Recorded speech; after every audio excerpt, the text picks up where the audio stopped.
총선 8개월여 앞두고 후쿠시마 오염수 문제부터 양평고속도로 백지화 논란까지 집권여당 상황이 좀 좋지는 않습니다. 자, 국민의힘 김재원 최고위원과 말씀 나눠보겠습니다. 안녕하십니까? 안녕하세요. 예. 자, 오늘 비가 좀 많이 옵니다. 예, 소낙성 강우가 있어서 아주 뭐 교통 막힐 때도 막히다가 또 풀리기도 하고 다들 좀 유의를 좀 하셔야 될 것 같습니다. 오시는데 문제는 없었습니까? 뭐 괜찮았습니다. 네.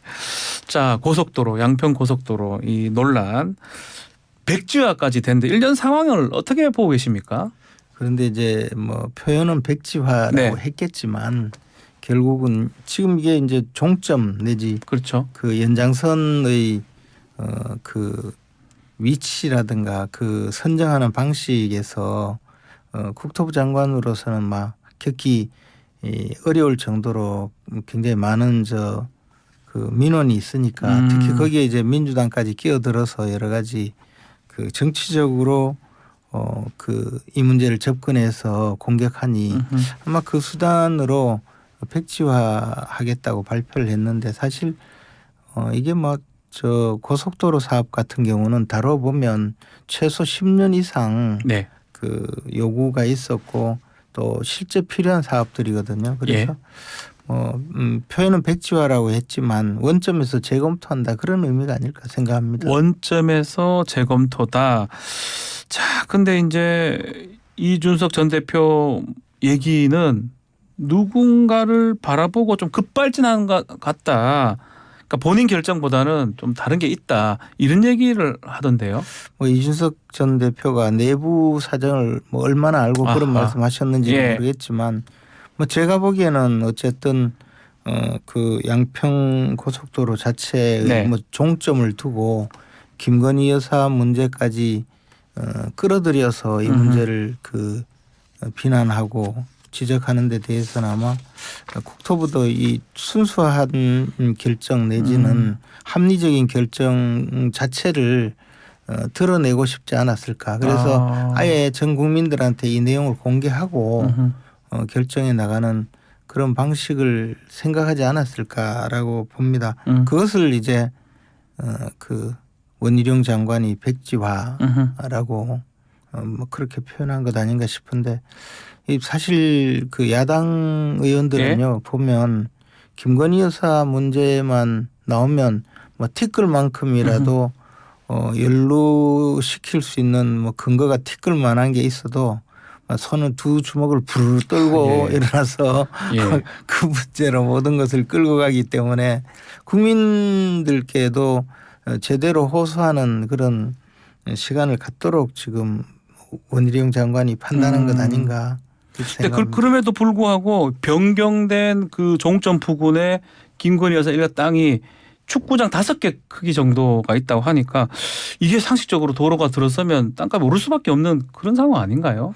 글쎄요, 뭐 제가 민주당 입장에서 이런 문제 제기는 할 수 있는 거 아닌가 싶어요. 그렇죠. 제가 근데 그 뭐 정확하게 지금 판단하고 말씀드리는 건지는 잘 모르겠지만 이게 종점이라고 해도 고속도로 분기점이잖아요. 아시다시피 고속도로가 이렇게 건설되고 나서 거기에 그 톨게이트가 그 만들어져서 고속도로에서 차량이 드나들 수 있게 된다면 그 지역은 토지 가치가 올라가는 건 엄연한 사실이지만 종점인데 그게 분기점이에요. 그런 차량이 그곳에서 드나들 수 없는 그런 도로 같으면 오히려 재산상 피해를 입히지 않을까. 톨게이트가 있어서 그 땅하고 연결성이 있어야지만이 가치가 오를 것이다. 예. 우리 제 고향 동네에 고속도로가 고향 동네 뒷산 밑에부터 민가를 치고 지나가요. 근데 사실 제가 태어난 우리 고향은 워낙 두메 산골이어서 우리 어릴 때 기차 구경해봤는지 버스 구경해봤는지 이게 자랑거리인 동네였거든요. 어딘지 제가 알기 때문에 거기 저도 고향이 거기라서 알긴 압니다. 우리 동네 뒤편으로 고속도로가 지나가는데 소음이나 먼지나 있지 도움 받는 게 뭐가 있겠어요. 톨게이트가 있어야지 그 효과가 있을 것이다. 톨게이트가 아니고 분기점인데 더군다나 분기점은 많이 회전 반경이 있기 때문에 그걸 건설을 해놓으면 아마 땅값이 떨어질 수밖에 없는. 근데 이게 예비 타당 조사 끝나고 그러니까 공교롭게도 정권이 바뀌면서 국민의힘 소속의 양평 군수가 또 당선된 다음에 뭔가 국토부가 이렇게 양평군이 부정적으로 평가한 그 강상면 네. 바뀌었잖아요. 재차 의견을 또 요청했다 이렇게 보도가 되고 있는데 그 부분은 어떻게 봐야 됩니까? 뭐 어쨌든 내부 사정을 저희가 잘 알 수는 알 수가 없지만 없으니까. 이제 이게 이런 고속도로가 건설된다면 그 노선을 가지고 굉장히 주민들 사이에도 갈등이 생기고 또 뭐 그 지역의 정치인들 사이에서도 좀 갈등이 생길 수 있거든요. 저는 그 지역에 자전거 타고 늘 지나가기 때문에 대충 위치를 아는데 양평 강상면, 강상면 뭐 서정면 뭐부터 그래가지고 제가 보기에는 이게 너무 그 억지 주장이 아닌가. 그리고 아니 뭐 군수가 바뀌었다면 군수가 생각하는 또 노선 내지는 그저 공무원들이 생각하는 노선으로 얼마든지 수정해서 건의할 수가 있죠. 더군다나 예비 타당성 조사잖아요. 타당성 검토도 아니고 예비 타당성 검토 단계에서는 많은 요구가 실제로 있게 됩니다. 자, 민주당이 사과하면 이제 재검토할 수 있다 이렇게 얘기를 했고요. 근데 1조 8천억 이 국책 사업인데 이 야당 사과가 있어야 가능하다. 사실 근데 이런 일이 생기면 야당을 좀 설득하고 하는 게 또 바람직한 거 아니냐 이런 얘기가 있습니다. 뭐 이상하게 민주 정치는 그 다수파와 소수파 사이에서 정당 간의 뭐 대화도 있고 협상도 있고 설득도 있고 한데 지금 대한민국 야당은 설득이 안 되는 집단으로 좀 그렇게 변환이 된 것 같아요. 또 너무 다수이기도 하고 그런 측면도 있겠네요. 제가 그 17대 국회부터 쭉 뭐 제가 국회의원 3번 하고 또 원내에서 지켜봤지만 이렇게 그 무지막지하게 한 사안이 있으면 달려들어서 공격하고 또 비난하고 그것도 또 대통령 가족을 상대로 이렇게 그 공격의 그 방향을 정해서 늘 그 중요한 국책 사업까지 이렇게 혼란스럽게 만드는 거는 정말 처음 봅니다. 아마 뭐 이 여당에서 협상하자라고 했으면 협상이 되겠습니까 이게. 이 문제가 협상은커녕 일거리만 더 좀 키워서 주제를 더 키워서 공격하는 수단으로 훨씬 더 많이 사용했을 거라고 생각합니다. 최고위원님 보시기에는 뭐 오랫동안 또 의장 활동도 하셨으니까요. 지금 다수라서 문제인 겁니까? 아니면 뭔가 민주당의 어떤 본질이 좀 바뀐 겁니까? 이 민주당은 기본적으로 지금 이재명 대표가 재판을 받고 있거든요. 그리고 또 많은 의원들도 지금 수사선상에 올라와 돈 봉투 사건 등등이요. 뭐 그런 내부적인 상황이기 때문에 무조건 그 여당과 또 대통령 정부를 공격해서 그것으로 이 활로를 개척하려고 하겠죠.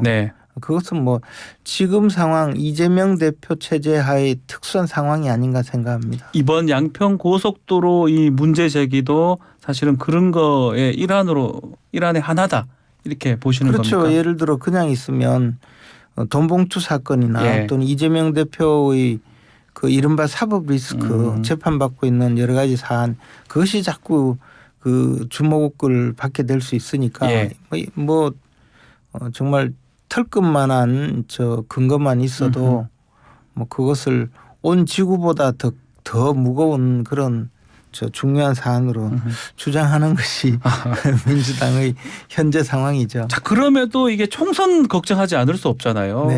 이게 이런 어떤 큰 사업에 뭐 양평뿐만 아니라 연결성이 많기 때문에 만약에 백지화가 된다 그러면 이게 총선 때까지도 갈 수 있다는 생각도 들기도 하고요. 제가 앞에서도 말씀드렸다시피 이 백지화라는 것이 정말 뭐 기존에 있던 거 모든 거 없애버리고 막 고속도로 자체를 폐기해버리는 그런 상황이 아니고 아마 모든 대안을 갖다 놓고 처음부터 원점에서 재검토하자 그런 의미가 아닐까 생각합니다. 그러니까 뭐 이 사업 자체가 아예 없어질 가능성보다는 그래도 할 가능성이 높을 것이다. 결국은 지금 뭐 순위가 있을 겁니다. 저도 예결위원장 지낼 때 보면 정부에서 사업 우선 순위를 쭉 정해놓고 예산 배정을 하는데 뭐 그런 우선 순위가 변경될 정도로 문제가 뭐 나쁘게 해결되지는 않을 거라고 보고요. 조만간에 이제 양평 국민들의 뜻도 모으고 또 국토부의 또 입장도 정하고 하는 그런 절차로 다시 가지 않을까 생각합니다. 그 말씀대로 뭐 백지화를 해서는 안 되겠다 이렇게 말씀하신 것 같고 원희룡 장관이 이렇게 좀 보기에 좀 감정적으로 대응한 것처럼 보이잖아요. 한판 붙자 뭐 장관직 걸겠다 이렇게 그렇게 말하는 부분 그런 부분은 어떻게 좀 정치 선배신가요? 아니요, 제가 후배입니다. 후배시고 죄송합니다. 어떻게 보십니까? 근데 이제 그 원희룡 장관은 이 문제를 조금 제대로 그 국민의 공론 위에 올려놓자는 그런 생각이었던 것 같아요. 예. 그리고 뭐 장관 개인이 이 문제에 대해서 확실하게 방향을 정하고 앞으로 이렇게 가겠다라는 그런 확신이 없는 상태에서 보여줄 수 있는 거는 그런 백지화하자, 재검토하자, 또 더 나가서 이 사업 자체를 야당이 이런 식으로 가면 이 사업 자체를 못할 수도 있다. 뭐 그렇게 할 수밖에 없었겠죠. 알겠습니다. 자, 다음은 그로시 사무총장 방한 얘기 좀 해보겠습니다. 야, 이건 물이라고 하면서 수영도 하고 마실 수도 있다 이렇게 얘기를 했는데 이게 국내 여론에 오히려 불지른 거 아닙니까? 아니 그분은 뭐 그 우리 대한민국 국민이 아니고 대한민국 정치가 이렇게 오염되어 있을 줄은 생각하지 못했겠죠. 그리고 이제 인접 국가니까 우리가 검토를 해보고 조사를 해보니 IAEA 수준에서는 네. 뭐 수영을 할 수도 있는 정도의 물이다. 뭐 그렇게 어떻게 보면 정직하고 순수하게 답변을 한 것인데 국민들은 마치 그분이 뭐 무슨 거짓말하는 듯이 몰아붙였잖아요. 네. 그 IAEA 사무총장이 훨씬 놀랐을 거라고 봅니다. 우리나라에서. 그리고 그 말 했잖아요. 북한 핵이 훨씬 더 무서운 거라고. 그래서 아주 솔직하게 말한 것이다. 직설적으로. 원래 좀 서양 사람들은 네. 조금 그런 면이 있죠. 자신의 확신이 있으면 그 문제를 확실하게 언급하지 이 눈치 봐가면서 네.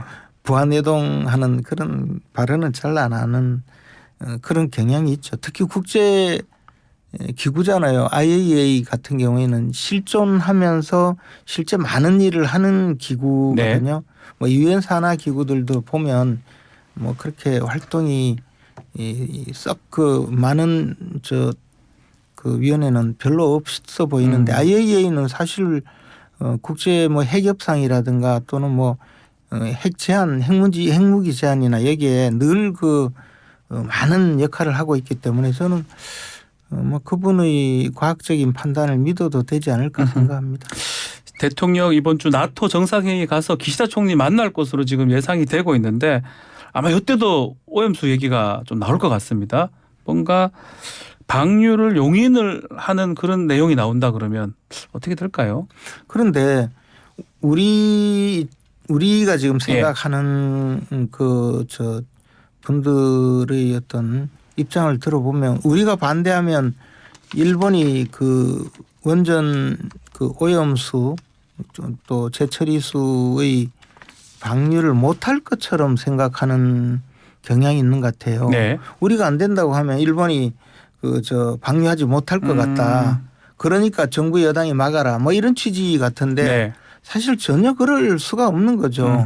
일본의 어떤 독자적인 판단에 의해서 방류를 하게 되는데 다만 인접 국가이기 때문에 그에 대해서 저희들 입장을 주장하고 또 저희들의 입장에서는 뭐 아무리 물 마셔도 된다고 하지만 그러나 끓임직하니까 일단 반대하는 건데 대통령이 아마 뭐 일본의 오염수 방류 자체를 막을 길이 없다면 그에 대해서 대한민국 국민들의 우려를 좀 전달하는 뭐 그런 정도의 상황이 될 수도 있겠죠. 그렇지만 우리나라에서 이 문제를 결정할 수도 없고 저지할 그 사실 상황도 아닌데 모든 것을 대통령이나 여당이 다 해결해야 된다고 주장하는 것 자체가 좀 실현성은 없어요. 네. 자, 총선 얘기 다시 한번 질문 한번 드려보겠습니다. 앞서 원희룡 장관 얘기도 했지만 뭐 박진이나 뭐 한동훈, 박민식 장관까지 출마 가능성이 있는 겁니까? 개인적으로 아마 먼저 자신이 출마할지 안 할지를 결정을 해야 될 것이고 한편으로는 뭐 장관 일을 잘하고 있는 분들이라면 또 장관직을 계속 수행해서 네. 저 정치인으로서보다는 지금 뭐 행정가로서의 또 역할을 해보고자 하는 분들도 있겠죠. 저는 그분들 중에 모두 저 총선에 출마할 것 같지는 않습니다. 다는 아니다. 자, 지금 원희룡 장관 또 한동훈 장관 또 자객 공천될 수도 있다. 민주당에 좀 험지에. 그 얘기도 가능성은 있는 겁니까? 그 자객공천이라는 건 옛날 일본 고이즈미 총리 시절에 예. 그 저 아주 젊은 그 스타를 정적들한테 보낸 것에 네. 유래하는 것 같은데 자객이라면 상당히 날카로운 칼도 있고 투쟁력도 있고 선거에 이기는 네. 그런 저 방법이 되어야 되는데 말은 자객공천인데요. 네. 그걸 전혀 다르게 사용하면 안 되죠. 제가 고향에서 끌려와서 서울 중랑을구에 한번 나가본 적이 있거든요. 지난 총선 때. 아하. 어렵잖아요. 어렵죠. 네. 그리고 상대의 어떤 신망도 생각을 해야 되거든요. 그 지역에서 그렇죠. 그 지역에서 또 자신들의 지지자들로부터 어느 정도 열광적인 지지를 받고 있느냐 이것도 중요한데 그냥 우리가 생각해서 이 사람은 자객공천으로 보내도 되겠다고 생각하는 것과는 좀 다르죠. 날카롭지 않습니까? 원희룡 장관이나 뭐 지금 한동훈 말씀하신 분들은 소위 뭐 자객공천이라고 보내도 충분히 당선될 여지가 있지 않을까 생각합니다. 그런데 지난번 김형호 저 공관위에서 벌인 일은 자객공천이 아니죠. 그냥 막 흐트러은 거다 이 말씀인가요?